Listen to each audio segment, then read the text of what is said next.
ba favorite mo yung fried chicken? O gusto mo ba pag hindi ng trabaho sa nanay, tuyo na lang yung ulam mo? Gusto mo ba yun? Love you po ako! Bebe niyo po ako! Ba't niyo po ako iiwan? Nay! Hindi ka nagwala! Saan ka nagpupunta? Baka may wala ng plano! Bait ka nga. Sandali lang to. Uwi agad sa nanay. Sige na. Nay, pasok niya na. Sige na. Sige naman.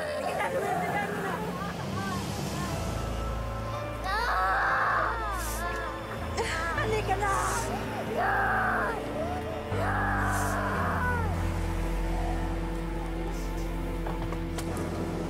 Ito na.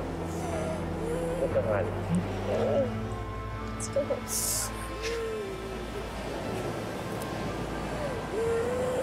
Ayan.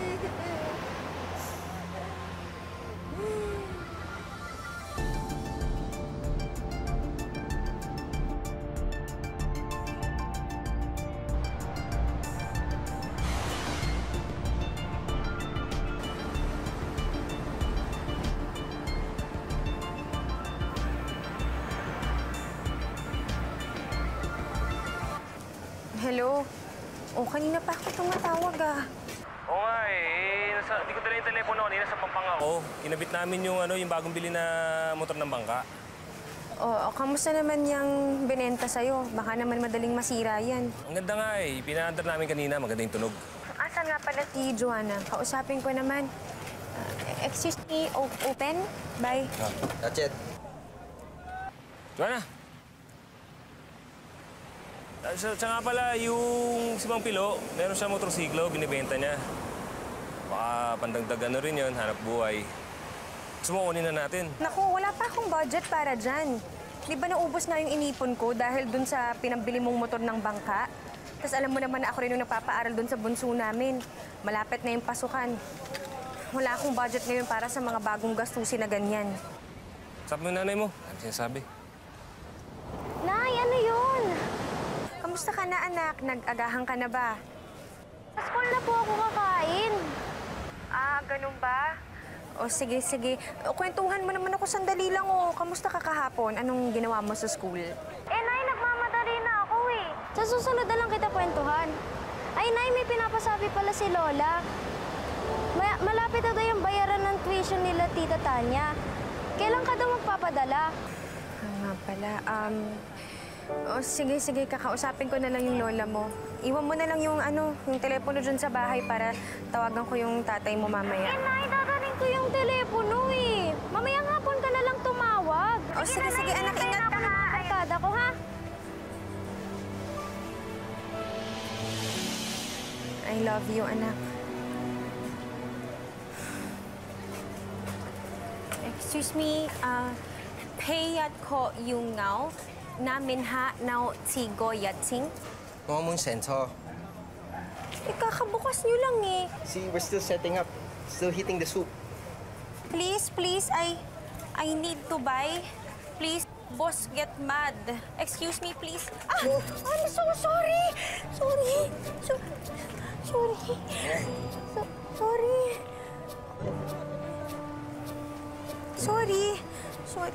Here, I pay for the soup.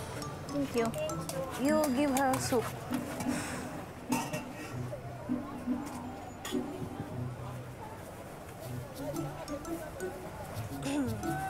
Here. Thank you. Tsetsele, tui patle.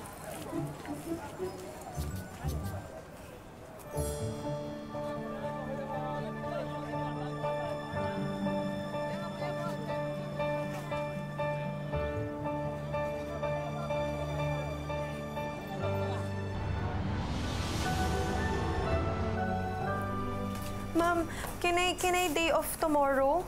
It's my birthday. No, it's Saturday tomorrow.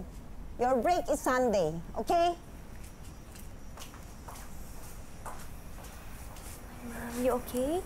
You okay? Hungry already? I'll prepare your food. Ang amo mo, dragon na naman. Ano pa nga ba? Buti nga hindi ako nahahawa sa kasungitan. O, bukas. Paano? Pinayagan ka pa? Hindi eh. Ano ba naman yan? Dapat pupunta tayo sa Dapik sa birthday mo. Buti pa ako pinayagan. Kasi ang amo ko hindi kagaya ng amo mo, mabait yun. Bale, hayaan mo na. Ayoko na rin namang gumastos eh. Ay, oo nga pala. Syra, sabihan mo naman iba mga kasamahan natin dun sa paluwagan. Baka pwedeng ako muna yung sumahod. Sige na. Kailangan ko kasi si Tanya, yung pang-tuition niya. Ayan ka na naman eh. Nung nakaraan, nagsabi ka rin na ikaw yung mauuna, tapos ngayon ulit. Oh, bilang love kita, di sige, sabihin ko sa kanila. Oh, hey. You left your phone. Thank you so much. Naku, muntik pang mawala yung connection ko sa Pilipinas. Thank you so much, thank you. No problem. She your employer? Oh, yes, my mom. And also another one, but she left already. She went to the office. Oh, okay. How did you know where I live? Oh, Auntie told me. Hey, did you know that we also deliver now? Just call or text us, we'll bring you the food. No need to leave the house. Okay. Here's a number. Okay. I'll call for delivery. Okay. Thank you, G. Okay, bye-bye. Bye-bye. Hi, Shashay!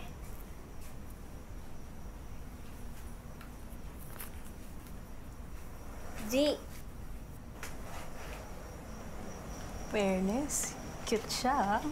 Ay, Type mo. Tawagan mo na. Bata ko ba'y biligan ng number, di ba ikaw? Common number.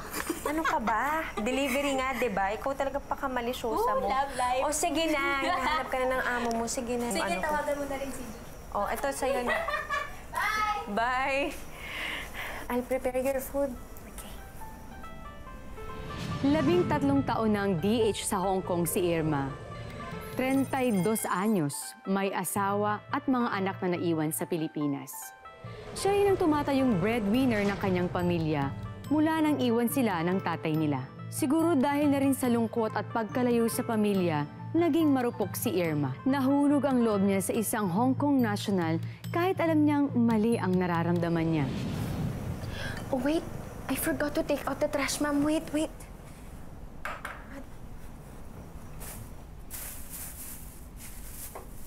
I'll come back, ma'am. Really fast.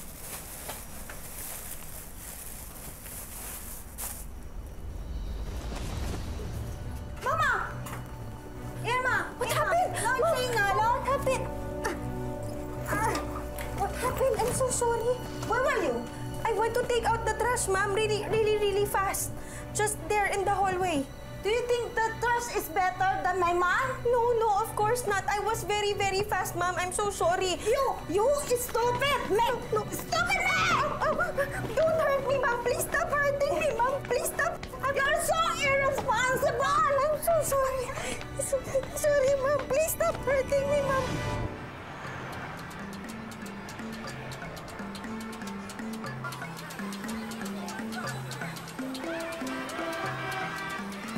Here. Order. Why not call for delivery? I want to go out too. I need a break from my boss. Okay. Wait, I'll prepare this.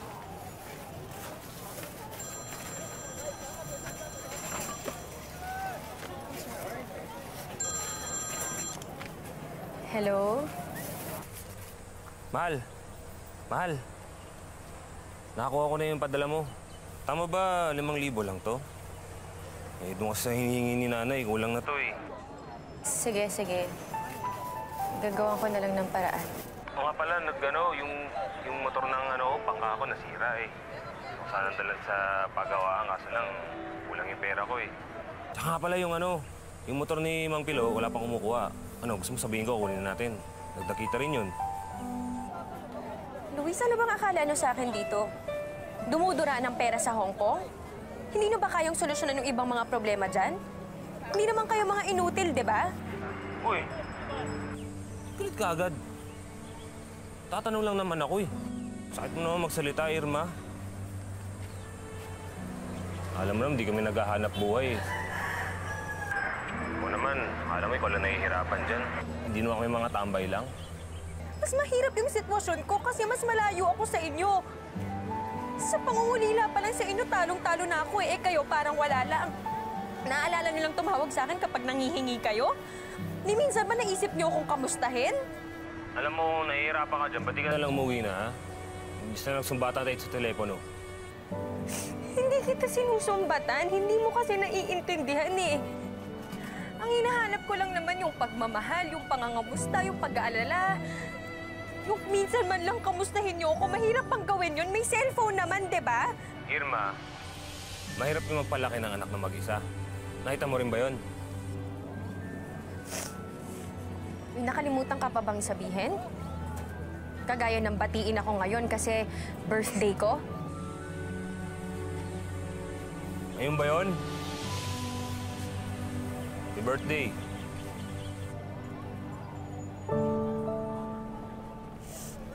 Is everything okay? Yes,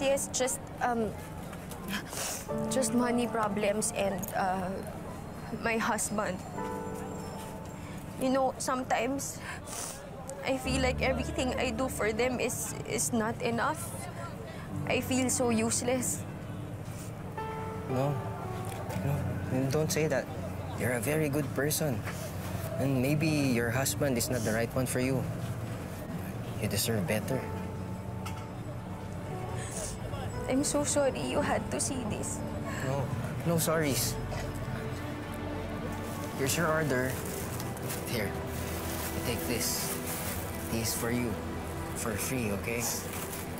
A gift for your birthday. So, can I see a smile now?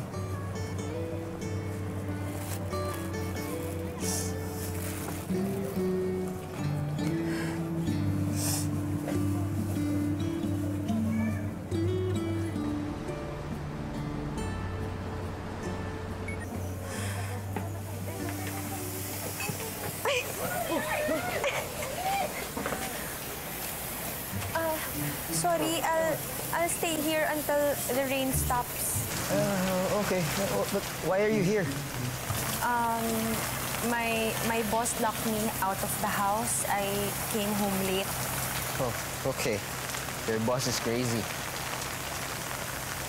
So, where will you sleep? I'm not sure yet. I'll find a place to stay. You know what? No. You come with me, okay? Because it's cold out here. Bad rain. No good. No, it's okay. No. You come with me, okay? You can't stay here. I'll just finish this. Okay. Okay?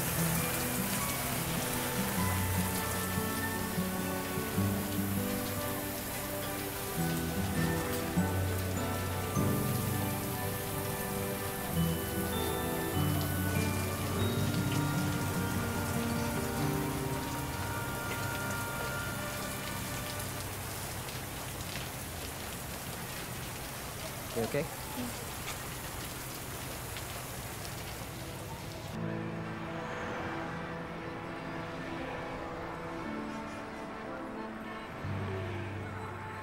You're very hardworking. You do everything so you can send money to your family in the Philippines. I admire people like you. I hope my husband sees me the way you do. It's not hard to see. You have a very good heart.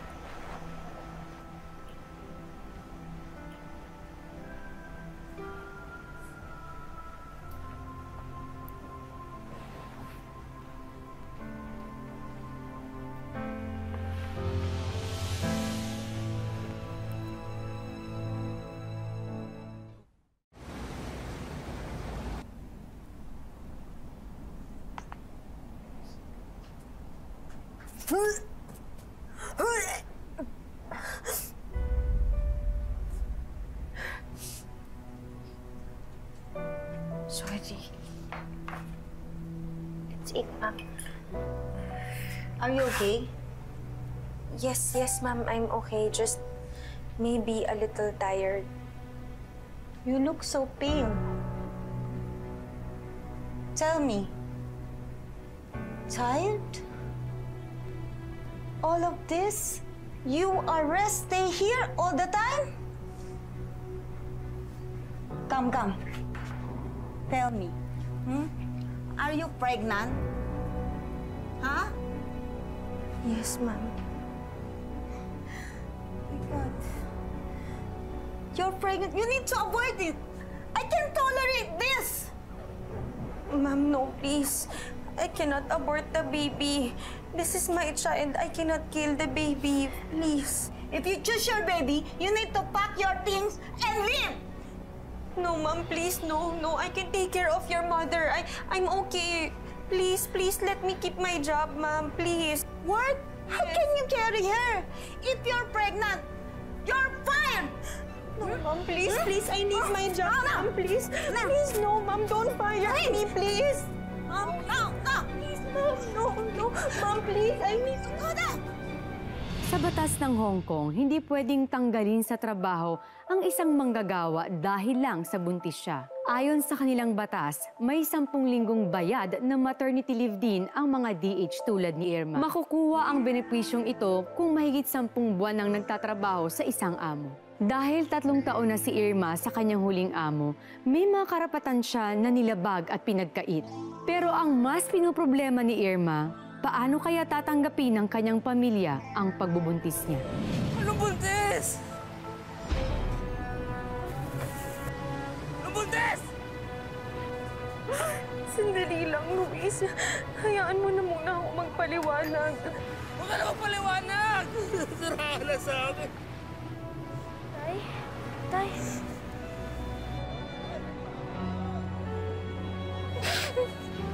Buntis, gago ka ba? Tama na po, Tay. Tay, paano ito nagawa sa atin ni Nanay? Ikaw ang nagkakamantumbat sa akin, tapos ako na pa natawa ko na mababahay ako dito. Wala naman, di ba? Ano ba ang ginawa sa'yo, ah? Hindi ko na lalaki ka dyan, buntis ka! Patawarin mo ako, Luis. Hindi ko kinustong mangyari to. Ayoko masira ang pamilya natin, Luis. Lukoy mo lang ako. Paano mo nagawa sa akin to? Paano mo nagawa? Huwag ka na bumalik dito. Wala ka na babalik. Sira-sira ka na sa akin.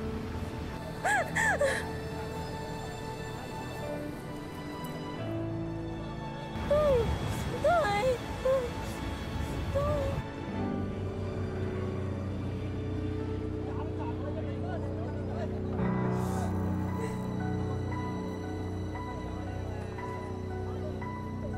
Irma.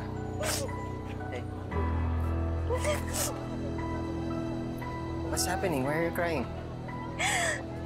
I'm pregnant. Pregnant?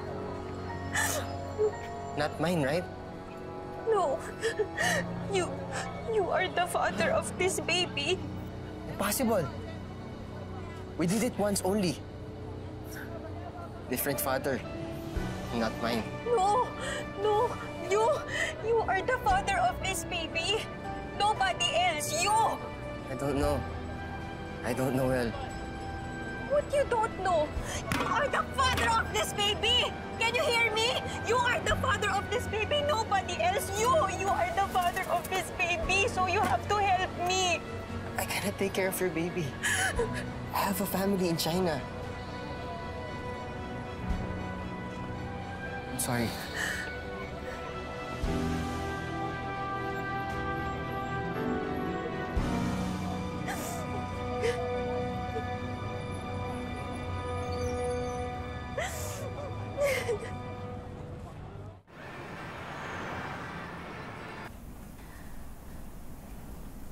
Good morning. Siya ba yung kinukwento mo sa akin? Yes, Pastora. Irma, gusto kong pakilala sa'yo si Mrs. Gemma Wong at ang asawa niya si Mr. Ken Wong. Sila yung palaging tumutulong dito sa shelter. Magandang umaga ho. Huwag ka nang umiyak. Naikwento na ni Cecile ang sitwasyon mo. Mabuti dito ka napunta sa shelter. Matutulungan ka nila sa kaso mo. Hindi ko na ho kasi talaga alam kung anong gagawin ko. Lahat naman ho ng ina-applyan ko, tinatanggihan din ako dahil nga po sa kalagayan ko. Ganito, mahirap sa isang buntis ang walang health insurance. So habang wala ka pang trabaho, kami muna ng asawa ko ang mag-sponsor sa working visa at health insurance mo. Salamat po, Ma'am. Maraming salamat po, sir. Salamat po, sir. Kung gusto niyo ho, pwede niyo hong ampunin yung magiging anak ko. Si ate. Hello, ate. Hello, Tanya. Graduation pala ni Joanna ngayon? Bakit niyo man lang sinabi sa akin? Pakausap naman siya, oh. Babatiin ko lang. Kausapin ka daw ng nanay mo. Ayoko. Dali na, nanay mo to. Paano ba niya nalaman? Tinag ko sa Facebook. Bakit mo siya tinag? Sige na, kausapin mo na. Nanay mo to. Kausapin mo na. Wala na akong nanay. Nanay mo to. Kausapin mo na. Dali na. Ayoko. Attitude, ah.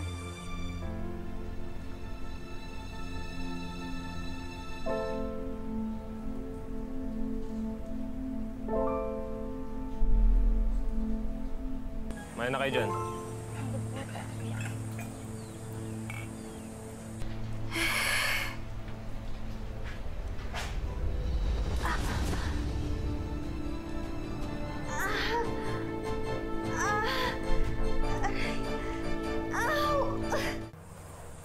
Mano po, Lola? Tay, ano po yan? Dala na nanay mo. Nagpapadala pa rin siya? Hindi tumigil sa pagpadala ang nanay mo. Kahit nawalan siya ng trabaho doon sa mga pangyayari. Nahihirapan siya sa paghanap ng maging regular na amo. Bakit ka kasi niya tayo niloko? Kasalanan naman niya eh. Apo, huwag mong pagsalitaan ng ganyan ang nanay mo. Hirap na siya sa Hong Kong. Alam mo ba yon? Hindi kaya kasalanan din natin. Ting tatawag siya, puro lang tayo puro lang tayo kung ano-ano. Gusto naman ng nanay mo, pagkwentuhan, usap lang tayo kahit sandali. Baliwala lang natin siya.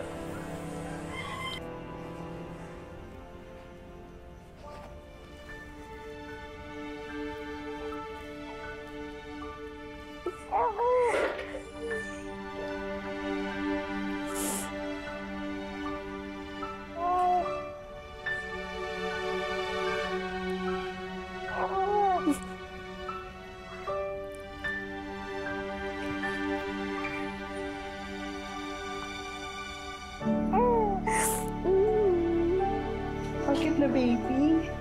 Kahit ko pa siya hawakan?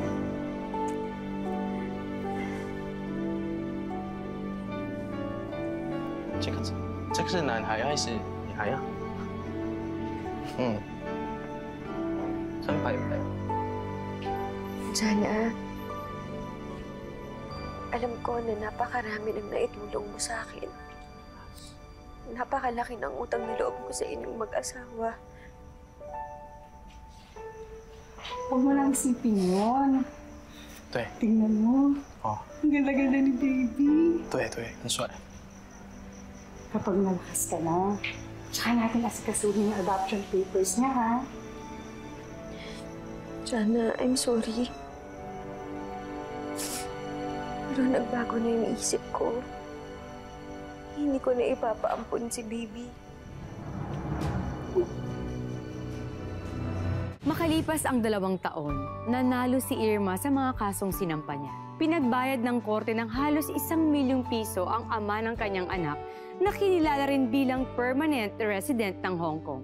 Naparusahan din at pinagmulta ng kalahating milyong piso ang dating amo ni Irma na nagpalayas sa kanya.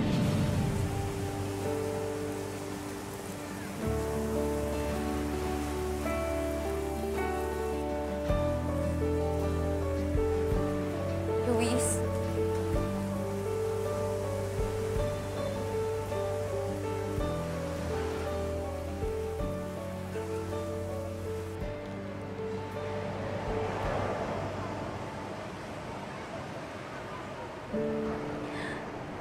alam ko napakalaki ng naging kasalanan ko sa inyo. Pero handa akong ayusin lahat ng yun. Handa akong patunayan na kayo lang talaga ang mahal ko. Ano naman kailangan patunayan eh. Dami ko rin kasalanan sa'yo. Sana patawarin mo ako.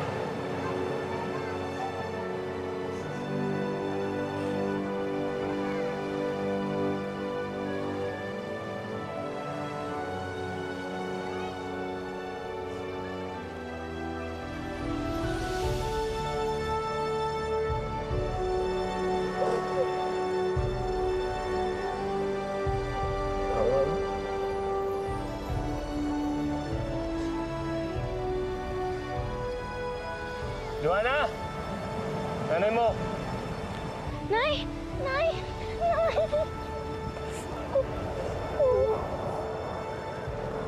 Miss mo na po kayo. Miss na miss rin kita, anak. Sorry sa lahat.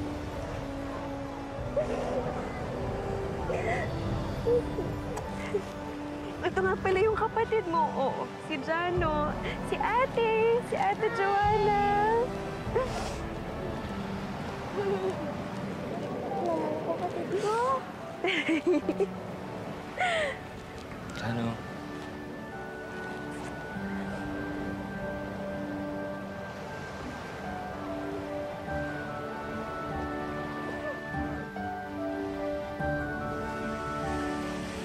Ang buhay ay hindi isang daan ng mga tinakdang hirap at pasakit.